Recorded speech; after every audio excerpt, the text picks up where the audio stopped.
خدا کے لیے جھکنے والے۔ خدا کو اپنی جنت میں بسانے کے لیے وہ حقیقت پسند انسان مطلوب ہے جو خدا کو نہ دیکھتے ہوئے بھی دنیا میں اس طرح رہے جیسے کہ وہ اس کو دیکھ رہا ہے۔ خدا کی بڑائی اور اس کے کمالات اس کے ذہن پر اس طرح چھا جائیں کہ وہ اس کو ہر وقت یاد آنے لگے۔ اس کا دل ہر وقت خدا کی باتوں سے سرشار رہے اور اس کی پوری زندگی خدا کے گرد گھومنے لگے۔ جنت کی حسین دنیا میں رہنے کا اہل صرف وہ ہے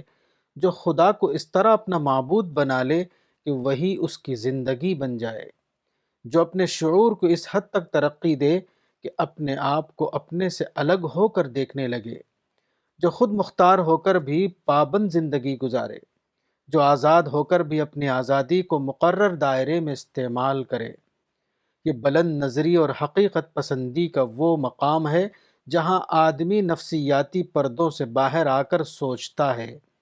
جہاں وہ اپنے آپ کو ذاتی نگاہ سے نہیں بلکہ حقیقت واقعی کی نگاہ سے دیکھنے لگتا ہے،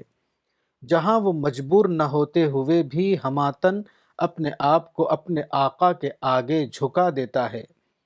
جہاں مخالف ترغیبات کے باوجود وہ اپنے آپ کو اللہ کی حدود پر قائم رکھتا ہے،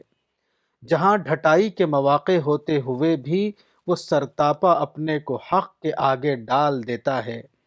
مالک کائنات کے ظہور کے بعد لوگوں کا جو حال ہوگا وہ حال اس کا اسی وقت ہو جاتا ہے جب کہ مالک کائنات ابھی غیب کے پردے میں چھپا ہوا ہے۔